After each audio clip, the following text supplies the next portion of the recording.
So today we have to summarize chapter number first, and the name of the first chapter is the last lesson. And we will talk about the background of this lesson. So in this lesson we will see that the story is set at the time of 1870-71. 1870-71 की story है. In 1870-71 there was a great war between Persia and France. और क्या होता है 1870-71 में? क्या होता है वॉर किसके बीच में? Persia and France. And in this war Persia defeated France. और इस युद्ध में जो पर्सिया होता है वो फ्रांस को क्या कर देता है? डिफीट कर देता है. And control over its two state. और इसके दो स्टेट्स पर कब्जा कर लेता है. The name of the state is Alsace and Lorraine. And impose German language. और वहाँ के लोगों के ऊपर जर्मन लैंग्वेज इम्पोज कर देता है. So in this chapter it has been described. इस चैप्टर में ये बताया गया है कि किस प्रकार से ये जो ऑर्डर है वहाँ के लोगों की लाइफ को अफेक्ट करता है. तो यहाँ पे स्टोरी शुरू होती है that there are two main character. दो character. First one is Franz, a poor student. Second one M Hamel, the French teacher. So one morning Franz got up. सुबह सो के जागता है. And he was in great dread of fear in going school. School जाने से बहुत डर रहा है. और डर इसलिए रहा है because his teacher M Hamel had given him to learn the rules of participle. उसके टीचर ने क्या याद करने को दिया है? Rules of participle. And he didn't know even a simple word. उसे कुछ भी नहीं आता है. So he didn't want to go to school because his teacher was very strict. तो स्कूल नहीं जाना चाहता. So he thought that in place of going to school he would go to the edge of the forest and enjoy the chatting of the birds. के school नहीं जाएगा. School के जंगल के किनारे जाकर इन बर्ड्स के चिल्ड्रन को एंजॉय करेगा. तो उसके बाद क्या करेगा? He would come back to the open field, back to the sawmill. यारा मशीन के पीछे जो खुला हुआ मैदान है वहाँ आएगा. वहाँ के क्या करेगा? Enjoy the drilling, practice of Persian soldiers. All this things were much more tempting than the rules of participle. और ये जो सारी चीज़ें थी वो क्या लग रही थी उसे? पार्टिसिपल के रूल से ज़्यादा टेम्पटिंग, अट्रैक्टिव लग रही थी. But he had a strength that resisted all the ideas. लेकिन उसके अंदर एक ऐसी ताकत थी जिसने इन सारे आइडियाज को अप्रोच किया. And ultimately decided to go to school. लेकिन लास्ट में स्कूल जाने का डिसीजन लेता है. But in this confusion he got late. लेकिन कन्फ्यूजन में क्या हुआ? स्कूल जाने को लेट हो गया. When he came to the town hall he saw a great crowd. और जब स्कूल से निकला तो टाउन हॉल में आए. टाउन हॉल पर देखा उसे क्या लगा हुआ था? एक बहुत बड़ी भीड़ थी. And he understood there must be some bad news. भीड़ देखते ही समझ गया कैसी न्यूज होगी. क्यों? Because since last 2 years he was getting all the bad news from there. क्योंकि पिछले 2 साल से जितनी भी बैड न्यूज थी सारी के सारी उसे उसी बुलेटिन बोर्ड से, उसी टाउन हॉल से मिलती थी. So without stopping he thought what should be the matter. ना रोका नहीं. चलते चलते सोच के आज क्या मैटर हो सकता है? आज इतनी भीड़ क्यों लगी? And when he pass from there, जैसे वो बुलेटिन बोर्ड के सामने से निकलता है, अब blacksmith whose name was Wachter stopped him. Wachter नाम का ब्लैक स्मिथ उसे रोक लेता और क्या कहता है? Why are you going so fast but there is a plenty of time. अरे बच्चे इतने तेज क्यों जा रहे हो? अभी तो बहुत टाइम है स्कूल में. Friend understood that he was making fun of him. समझ गया मजाक उड़ा रहा है. क्यों समझ गया? क्योंकि वो ऑलरेडी लेट था और कह रहे थे जल्दी जाए. So he didn't stay there. वहाँ नहीं रुकता है. He came and stayed in the garden of M Hamel. School के बाहर आके गार्डन में रुकता है. फिर वो कहता है usually when the class started, वैसे लगभग जब डेली क्लास शुरू होती थी, so there was a lot of noise. बहुत शोर होता था. The noise was so much that it could be easily heard outside in the street. इतना शोर होता था कि आसानी से वो कहाँ सुना जा सकता था? गली के बाहर सुनाई देता था. But on that day it was also silent just like Sunday morning. लेकिन उस दिन सब बिल्कुल संडे मॉर्निंग के जैसा बिल्कुल सन्नाटा था. And he was completely depend on the atmosphere of the class just to get it without being seen. अगर क्लास में शोर शराबा होता तो वो क्लास में घुस जाता, कोई देख भी नहीं पाता. लेकिन उस दिन क्या था? बिल्कुल शांति थी. तो कहता आई एंटर्ड, मैं अंदर आया तो. But you can understand that how much I was scared. मैं कितना डरा हुआ था. How much I was ashamed. कितनी शर्म आ रही थी, बहुत डरा हुआ था. But M Hamel did scold me. उन्होंने डांटा नहीं मुझे. He spoke to me in a very kind and gentle tone, बहुत प्यार से उन्होंने कहा, come little friends, we were beginning without you, आप जल्दी आइए, मैं तो आपके बिना इस चैप्टर पढ़ाने वाला था। He came and sat on his seat, आया सीट पर बैठ गया। But as soon as he looked up, लेकिन जैसे ही ऊपर देखा ही वो सरप्राइज हो गया। सबसे पहले किसको देख के सरप्राइज हुआ? His teacher was in his beautiful green coat, frilled shirt, designer shirt, लड़कों का डिजाइनर शर्ट पहने थे, ग्रीन कलर का सुंदर सा कोट पहने थे, एंड अ सिल्क कैप, और छोटी सी सिल्क की कैप लगाए हुए थे, ब्लैक कलर के ऑल इन राउंड, सब में डिजाइन निकली हुई थी। और सरप्राइज इसलिए हुआ because that was the uniform which was Warne by him only on 2 occasions, क्योंकि वो इस ड्रेस को केवल 2 ओकेजन पर पहने होते थे, या तो प्राइज डिस्ट्रीब्यूशन होता था स्कूल में या फिर इंस्पेक्शन होता था। But today neither it is a prize distribution not inspection, तो उसे लगा फिर इन्होंने क्यों पहन रखा है ये। और सेकेंड दैट थिंग सरप्राइजिंग, दूसरी चीज जो सरप्राइज कर रही थी, the atmosphere of the class, everyone was so serious, but the thing that surprising most, लेकिन जिस चीज़ ने उसे सबसे ज़्यादा सरप्राइज किया था वो क्या था? Presence of blazers on the back benches that were always empty, पीछे की सीट जो हमेशा खाली रहती थी आज खाली नहीं थी, उसके दादाजी के और एज के लोग वहाँ पर बैठे हुए थे। तो बहुत ही कन्फ्यूज था, ये सब यहाँ क्यों बैठे हुए।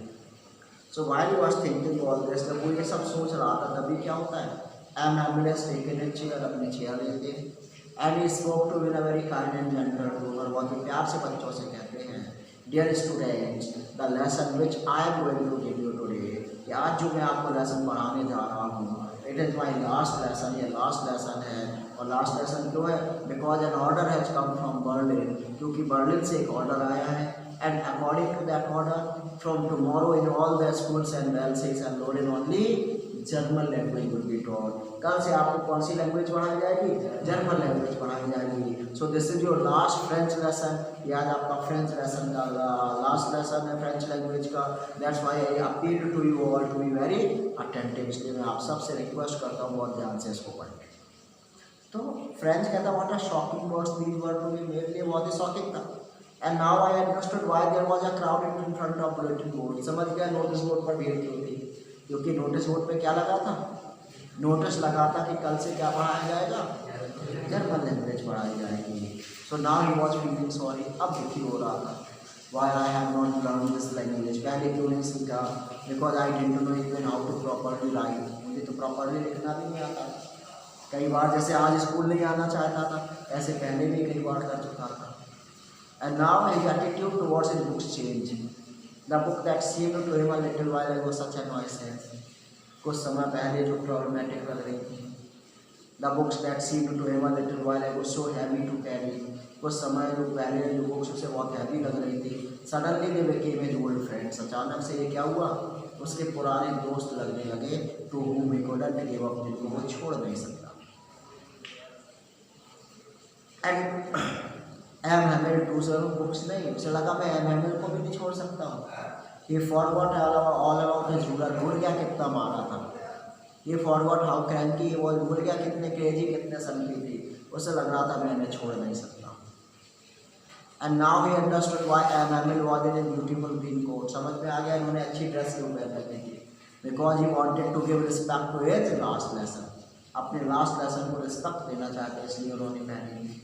Blazers were sitting over there because they were feeling sorry, गाँव वाले क्यों आए थे? क्योंकि वो सॉरी फील कर रहे थे, क्योंकि अब वो स्कूल नहीं आ पाएंगे।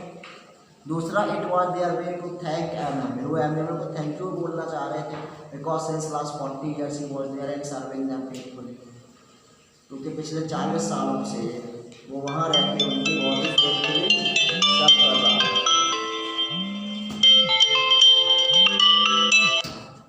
Good morning sir. जी sir.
So he was surprised by the dressing sense. He was surprised by the atmosphere of the class. But the thing that surprised him most was the presence of villagers. And while he was thinking all this, Samuel has taken his seat and he announced that it was his last lesson. So these words completely shocked him. And now he was feeling regret why he had not studied. His attitude was changed towards himself and और अब वो ये भी समझ गया MML ने क्यों ये कपड़े पहने हुए, क्योंकि वो क्या देना चाह रहे थे. He wanted to give respect to his last lesson. And villagers came there because they were feeling sorry. It was their way to thank MML for his 40 years faithful service. And it was their way to show respect towards the country that was theirs no more. क्योंकि कल से वो पूरी तरीके से German होने वाला था और ये जब अभी तक क्या थे, फ्रांसीसी के फ्रेंच के प्रति अपने रिस्पेक्ट को भी शो करने आए थे. तो कहता while I was thinking all this, जब ये सब सोच रहा था, MML had taken a chair, MML ने अपनी चेयर ली and he said, और चेयर पर बैठने के बाद उन्होंने क्या कहा, while I was thinking all this, जब मैं ये सब सोच रहा था, then I heard my name, तब मैंने सुना कि मेरा नाम बुलाया गया. याद करने को क्या दिया गया था, क्या दिया था याद करने को, पार्टिसिपल के rule. Actually it was my turn to recite the rules of participle. मेरा नंबर था, मुझे सुनाने थे. तो कहता I did my best to speak the rules of participle. मैं बहुत दुखी था, मैंने सोचा आज पूरा रूल सुनाऊंगा, लेकिन सुनाने के लिए याद भी तो होना चाहिए, वो तो था नहीं. So I mix up in the first word, पहली वर्ड में लड़खड़ा गया. And now I stood there by holding the desk keeping my eyes down. नज़र नीचे करके, है ना, ऊपर की तरफ देखते हुए मैं नज़र नीचे किए हुए डेस्क पकड़े खड़ा था. I was scaring a lot, बहुत डरा हुआ था. And then MML said to me, और उन्होंने कहा little friends I am not going to school you, मैं आपको डांटूंगा नहीं, because you are feeling bad enough, क्योंकि आपको पहले ही बहुत बुरा लग रहा है. But I will tell you why it happens, लेकिन ये जरूर बताऊंगा कि ये हुआ क्यों. Though it is your last friends lesson है, आपका लास्ट फ्रेंड्स लेसन है, but you still didn't know, अभी भी आपको पता नहीं है कैसे लिखा और पढ़ा जाता है. उसका रीजन ये है that you all said to yourself, कि आप सब ने अपने आप से क्या कहा, वाह I have plenty of time, I will learn it tomorrow. अरे अभी तो बहुत हो गया, कल पढ़ेंगे, कल पढ़ेंगे. और अब कल के चक्कर में देख लो कहाँ आ गए हो. उससे कहा you are not only responsible, इसके लिए केवल आप ही रिस्पॉन्सिबल नहीं है, your parents are also responsible, because they didn't want to send you school. वो चाहते नहीं थे आप स्कूल जाए. They wanted to send you in big firms and factories. आप वो चाहते थे आप कहाँ जाएँ, बड़े फैक्ट्रीज में जाएँ, so that you could earn. और फिर उसने कहा माई सेल्फ, मैं भी रिस्पॉन्सिबल हूँ, because the number of time in place of teaching you, कई बार पढ़ाने की जगह मैंने क्या किया, I send you, I asked you to water my plants, मैंने अपने पौधों में पानी डलवाया. Whenever I wanted to go for fishing, जब भी मेरा फिशिंग का मन हुआ तो मैंने क्या किया, आई गिव यू लीव, मैंने आपको छुट्टी दे दी, तो मेरी गलती थी. So in this way he discussed on a different topic, and ultimately he started discussing about the French language. और फ्रेंच लैंग्वेज के लिए उन्होंने कहा that it is the most beautiful, most logical and most clearest language of the world. कि संसार की सबसे ज़्यादा लॉजिकल, सबसे ज़्यादा ब्यूटीफुल और सबसे ज़्यादा clear language. And he appealed, और लोगों से अपील की कि क्या करना, we have to protected among us, हमें से प्रोटेक्ट करना है. क्यों करना है, because when a person is enslaved, कि जब किसी व्यक्ति को गुलाम बना लिया जाता है, and till the time he had his language, जब तक उसके पास उसकी लैंग्वेज रहती है तब तक ऐसा लगता है as if he had the key of freedom, जैसे उसके पास उसकी स्वतंत्रता की चाबी. And after this there was a period of grammar का पीरियड आया.